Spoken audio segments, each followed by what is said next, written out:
보신 본문 에레미야 2장 9절에서 19절 말씀을 통해서 오늘 주님께서 우리에게 주시는 음성 듣고 또 믿음으로 순종하는 그런 은혜가 있기를 주님의 이름으로 축복합니다. 오늘 말씀을 간단하게 살펴보면은요, 이 하나님은 이 이스라엘 백성들에게 에레미야를 통해서 예언하시는데 이스라엘 백성이 행한 두 가지 악에 대해서 말씀을 하고 있습니다.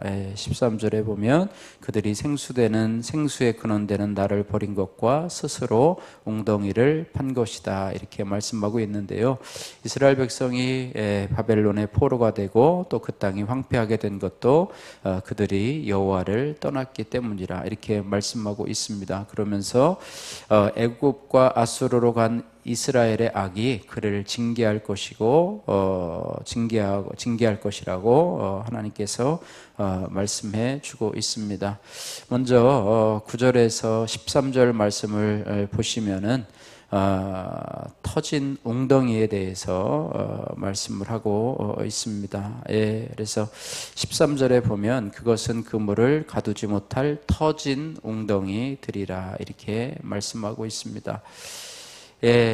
하나님으로 만족하지 않고 다른 것을 의지하며 살아가는 것, 이것이 스스로 웅덩이를 파는 것입니다. 그래서 사람들은 세상에 화려하고 또 사람들에게 인정받는 웅장한 웅덩이를 보고 감탄을 합니다. 그러나 하나님께서는 그 모든 것을 터진 웅덩이라, 이렇게 말씀하고 있습니다.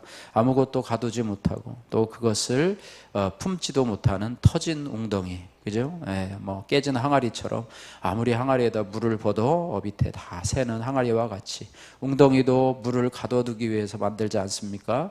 가뭄을 대비해서 웅덩이를 만들어서 필요할 때마다 물을 뽑아서 쓰는 건데, 한 구덩이를 터뜨려 놓는다고 하면 터진 웅덩이라, 주인은 아무리 막으려고 하지만 터진 웅덩이 사이로 물이 다 빠져나가서 물을 가두지 못할 그런 곳이라, 그렇게 말씀하고 있습니다. 그래서 아무리 비가 와도 전혀 물을 가두지 못하는 웅덩이는 그것을 수고로이 판 자에게 갈증과 비참함만 더한다는 사실을 우리가 기억해야 할 것입니다. 그래서 이스라엘 백성들이 터진 웅덩이와 같이 자꾸 다른 것들을 사모하는 것, 이것이 터진 웅덩이인데요. 11절 12절 말씀 같이 읽겠습니다. 어느 나라가 그들의 신들을 신 아닌 것과 바꾼 일이 있느냐? 그러나 나의 백성은 그의 영광을 무익한 것과 바꾸었도다. 또 하늘아, 이 일로 말미암아 놀랄지어다. 심히 떨지어다. 두려워할지어다. 여호와의 말씀이니라.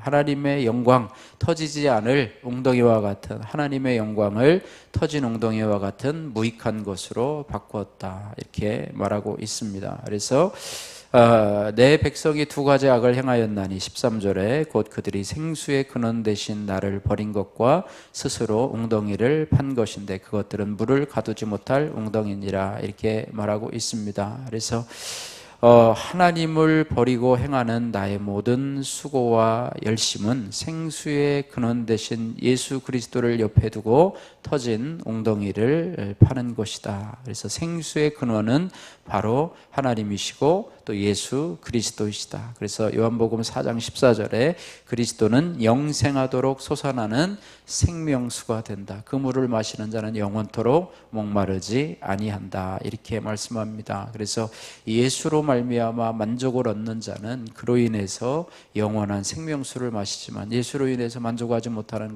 사람은 자꾸 세상에서 다른 것을 찾아서 만족을 구하지만 거기에 만족이 없다는 사실을 우리가 기억해야 할 것입니다. 우리도 요즘에 만족하지 못할 그 어떤 것들을 찾아서 내가 시간과 열심을 낭비하고 있지는 않은지 여러분 돌아보시면서 정말로 중요한 생수의 근원 대신 하나님 예수 그리스도께로 나오시는 여러분들 되시기를 바라고요. 14절에서 17절 말씀에는 이스라엘 백성들이 자취한 그런 멸망에 대해서, 심판에 대해서 설명을 하고 있습니다. 14절 15절 말씀 같이 한번 읽겠습니다. 이스라엘이 종이냐 시종이냐 어찌하여 포로가 되었느냐? 어린 사자들이 질러 그의 땅을 황폐하게 하였으며 그의 성읍들은 불타서 주민이 없게 되었으며. 그러면서 17절에 내 하나님 여호와가 너를 길로 인도할 때에 내가 그를 떠남으로 이를 자취함이 아니냐 이렇게 말하고 있습니다. 예, 자취하다라는 것은 자초하다 혹은 자청하다라고 하는 뜻입니다. 그러니까 화를 자초하다. 네 매를 네가 벌었어. 뭐 이런 말을 하잖아요. 네가 맞을 짓을 했기 때문에 맞는 거야. 이렇게 하는 것처럼 하나님이 징계를 주신 게 아니라 맞을 만한 징계를 받을 만한 일을 했다는 것을 오늘 이스라엘 백성들에게 말씀을 합니다. 그래서 여호와를 떠남으로 내 하나님 여호와가 너희를 길로 인도할 때에 내가 그를 떠남으로 이를 심판을 자취한 것이 아니냐 이렇게 말씀하고 있습니다. 어떤 심판이 일어났냐면 북방에서 일어난 강대국 아수르가 마치 어린 사자들처럼 이스라엘에게 달려들어서 그 땅을 황폐하게 하고 주민들을 살육했지요.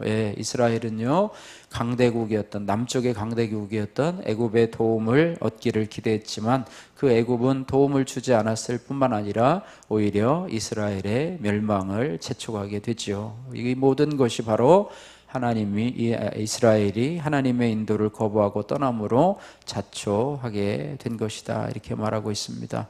예수님이 인도하시는 길은요 좁고 험해서 찾는 자가 적다 이렇게 말씀하고 있습니다. 어쨌든 주님과 함께 십자가를 지고 좁은 길을 걸어가는 것 이것이 가장 안전하고 확실한 길임을 우리가 기억해야 하며 우리가 하나님 앞에 붙어 있는 것 하나님 앞에 피투성이가 되어서라도 우리가 주님을 떠나지 않고 붙어 있다면 하나님께서 은혜를 주실 것이다. 그러나 하나님의 은혜를 부인하고 세상으로 떠나고 자기 갈 길로 떠난다면 화를 자초하게 되고 그가 만약에 택한 자라고 하면 정말로 피투성이가 되어서 돌아오게 될 것이다. 이런 말씀을 하고 있습니다. 하나님은 택한 자를 반드시 부르시지만은 그러나 떠난 자들에게도 또 다시 하나님께서 부르시기 위해서 여러 가지 환경을 조성하시는 하나님이심을 그것도 사랑의 매라고 볼 수가 있지 않습니까? 어쨌든 지금 내가 하나님 안에 떠나 있지 않은지 하나님 앞에 내가 잘 붙어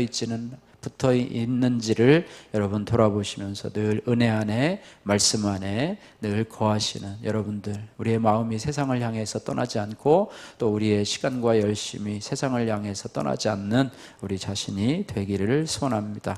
18절에서 19절 말씀 보시면 경외함이 없는 것이다. 진짜 고통은 하나님을 경외함이 없는 것이다 라고 말씀하면서 이스라엘 백성들의 이 잘못에 대해서 다시 한번 진단을 하고 계시는 하나님의 모습에 대해서 말씀하고 있습니다.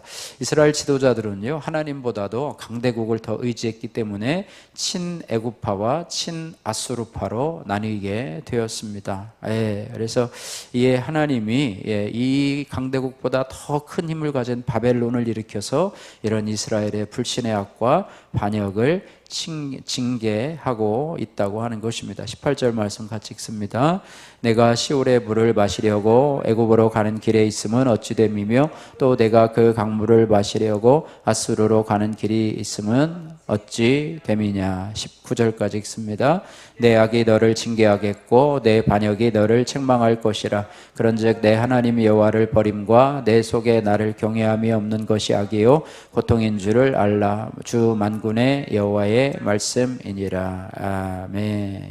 세상은요 힘없는 것이 악이고 돈 없는 것이 고통이라 이렇게 부르짖습니다. 그러면서 애국과 아수르의 물을 마시라 이렇게 말씀을 하죠. 그러나 진정 악은 무엇인가? 하나님을 떠나는 것, 하나님을 버리는 것이고 진짜 고통은 무엇인가? 그것은 내 속에 하나님을 경외하는 것이 없는 것이다 이렇게 말하고 있습니다. 우리도 마찬가지입니다. 하나님을 믿고 의지한다 하지만 우리가 지금 이스라엘 백성들처럼 우리가 강대한 나라 또 유력한 자들, 유명한 자들을 의지하며 하나님보다도 더 의지하는 애국과 아수르는 무엇인가? 우리가 돌아보시면서 우리 자신을 주님께로 늘 가까이 놓는 은혜가 있기를 원합니다. 사랑의 징계라고 하는 임경애님의 큐티인 간증입니다. 저는 직장에서 직위 해제와 주식 폭락 사건을 겪으면서 말씀 앞에 엎드리게 되었습니다. 그러면서 내가 100% 죄인임을 깨닫고 성령으로 거듭나 남은 인생 주를 위해 살기로 결단했습니다. 그러던 어느 날 저는 직장에서 명예퇴직 권고를 받았습니다. 그때 주님은 제게 큐티 말씀으로 발람의 저주를 축복으로 바꾸어 너를 그의 손에서 건져낼 것이다 라고 약속해 주셨습니다. 그리고 그동안 하나님과 바꾸었던 모든 무익한 것을 버리고 오직 여호와만 경외하며 섬기라고 말씀하셨습니다. 저는 이 말씀을 의지해 퇴직한 후에 하나님이 맡기실 새로운 일을 기대했습니다.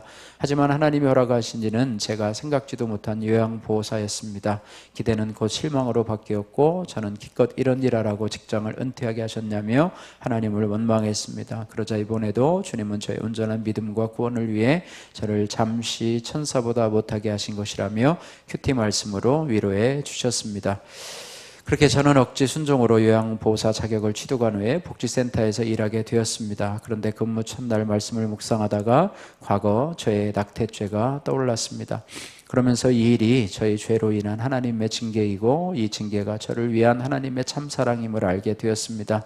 그제야 저는 내 고난이 내 죄보다 가볍다는 것을 인정하며 감사하는 마음으로 영구입대 아파트에 사시는 어르신들께 복음을 전하며 섬길 수 있었습니다. 주님을 위해 살겠다고 다짐했지만 제 안에는 여전히 애국과 수레의 불을 마시려는 세상의 가치관이 자리 잡고 있었습니다. 이를 아신 하나님이 저희 두 가지 악, 직업에 따라 차별하는 마음과 생명을 경시한 죄악을 책망하시며 사랑으로 징계하셨습니다. 그 크신 사랑에 감사하며 앞으로는 여호와만 경외하며 섬기기를 간절히 기도합니다. 적용하기: 현재 어린이집 교사로 일하고 있는데 제게 맡기신 아이들을 내 자녀들처럼 대하고 섬기겠습니다. 내 죄 때문에 인구 절벽 문제가 온 것을 인정하고 회개하는 마음으로 나라를 위해 기도하겠습니다. 사랑의 하나님 아버지, 감사합니다. 생수의 근원 대신 예수님을 버리고 어떤 물도 가두지 못하는 세상에 터진 웅덩이를 의지하며 살았던 저희들의 죄악을 하나님 용서하여 주시고, 이제는 주님을 떠나지 아니하고 주님이 인도하시는 길이 혹 좁고 험한 길이라 할지라도 그 길이 생명의 길이기에 끝까지 잘 걷도록 인도해 주옵소서. 영원히 샘솟는 생수이신 그리스도를 마시면서 하나님을 경외하게 하시고, 하나님 아버지, 그 하나님을 경외하며 우리에게 맡겨진 사명을 감당하며 살아갈 수 있도록 은혜 위에 은혜를 덧입혀 주옵소서. 예수님 걸어가신 이름으로 기도드립니다. 아멘.